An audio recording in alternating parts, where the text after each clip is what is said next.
I'm Rob Skinner, and this is the Rob Skinner Podcast. And today I want to talk to you about not giving up, because sometimes you're closer to your breakthrough than you think. All this and more on the Rob Skinner Podcast.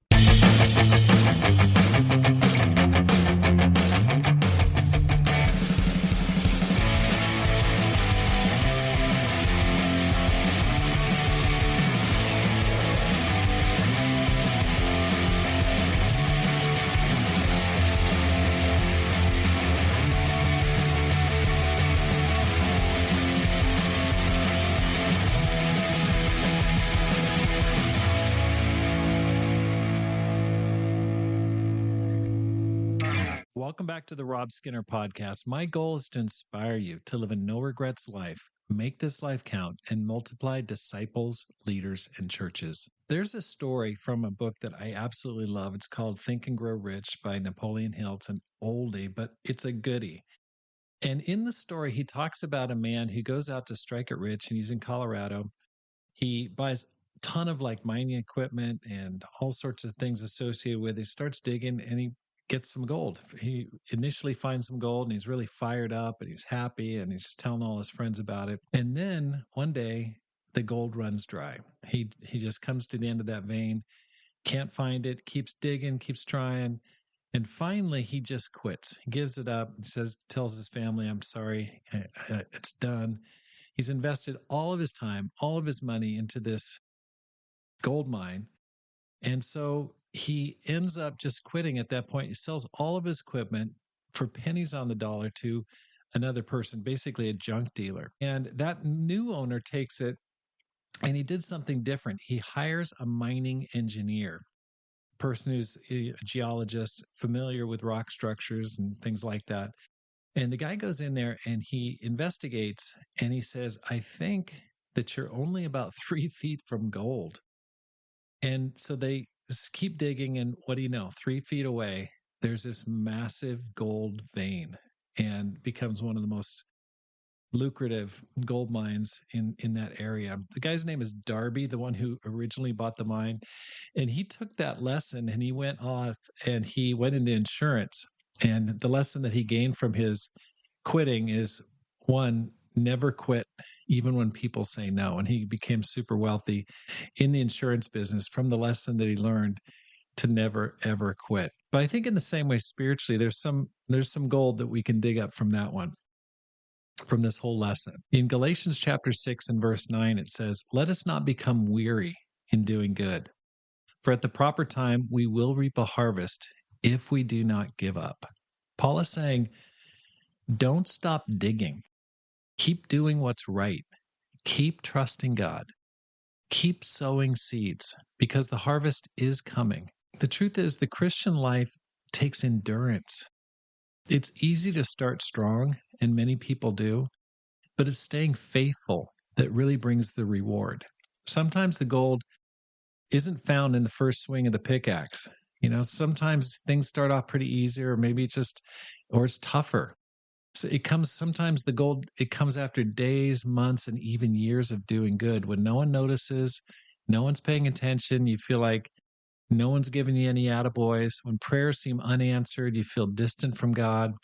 When progress seems slow, but God sees every act of faithfulness that you do, every prayer, every seed of kindness that you sow, every sacrifice that you've made. And at the proper time, the scripture says, in God's time, He promises you will reap a harvest, but there's a condition: if you don't give up. Now, here's the thing. You might be closer than you think, 3 feet from a breakthrough in your faith, your family, your ministry, your calling. So don't quit now. When I was a young Christian, I'd been a Christian probably about a year and a half or so, and I went through one of the toughest times up until that time, just a real struggle period. Almost fell away, almost just left, almost quit. I really, really honestly considered just walking away from my relationship with God, going back to my old life, leaving church, and just calling it in. And I just felt like the demands of God, the church, were just too much sacrifice, too much time, too much money, too much energy. Didn't have a lot of money at the time, but whatever I did was challenging. I really wanted to leave, but I don't know what got into me. I hung in there. I knew I didn't want to, I knew enough. I didn't want to go to hell. I knew I didn't want to be separated from God. And I wasn't super grateful to God, but at the same time, I knew I'm just going to hang on. And so I don't know. I'm just thankful to God. I just kind of hung on by my fingernails, started digging into the Bible, started praying. I spent a lot of time fasting, and it was kind of a miserable time, but I hung in there, and that actually led to the greatest spiritual breakthrough that I've had up until that time. I mean, it was really, really awesome because even though I was miserable for a while, even though I just felt so lost and so empty, it forced me to dig deeper in my relationship with God to break into a new vein, a deeper vein. I had that initial early success as a young Christian. I was fired up and just glad to be out of my sin. But God was saying, "Hey, that's good, but you need to go deeper.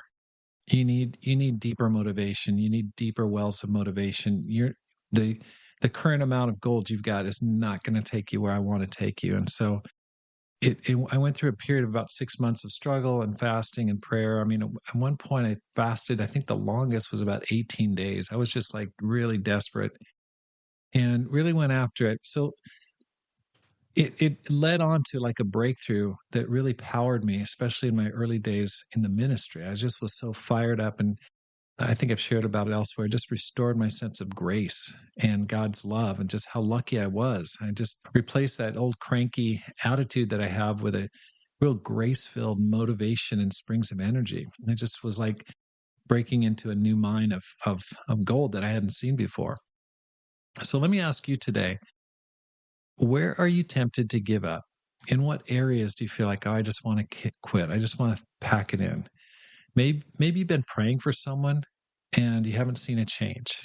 Maybe you're feeling like, oh, my kids are never going to change. They're never going to turn toward God. Or maybe you've been trying to grow your ministry and it's really been frustrating. You just feel like you're beating your head against the wall. Or maybe it's your business. You've been trying to grow it, but doesn't feel like you're making the progress you want or that you initially had hoped for when you first started it. Or maybe it's your marriage. Maybe you feel like, man, no matter what I do, things don't seem to get better. And you feel like nothing's happening. And maybe you're a younger Christian and you're going through something similar. Just you're feeling like that initial glow in your relationship with Christ is kind of dimmed. Well, I want to tell you something. Don't give up, because maybe you feel like your spiritual life is going nowhere or you can't overcome a particular sin. I don't know what you're going through right now, but I know that periodically God puts us through times where we feel like, man, I've come to the end of the line here. I'm not being productive. I'm not seeing the kind of production or results that I really want. But I want to tell you, keep going. Don't quit. Don't stop now, because you may be 3 feet from gold. God's timing is perfect. And when he brings the harvest, you look back and you realize that every swing, every tear, and every prayer was worth it. Thanks for listening. Here's how you can help support the program. First, just let your friends know about it. Spread the word, please. Secondly, read and review my latest book, The 10X Christian. And you can find that on my website at robskinner.com, or else you can go to Amazon and buy it directly, because my goal is to inspire you to live a no regrets life, make this life count, and multiply disciples, leaders, and churches. Have a great day and make this life count.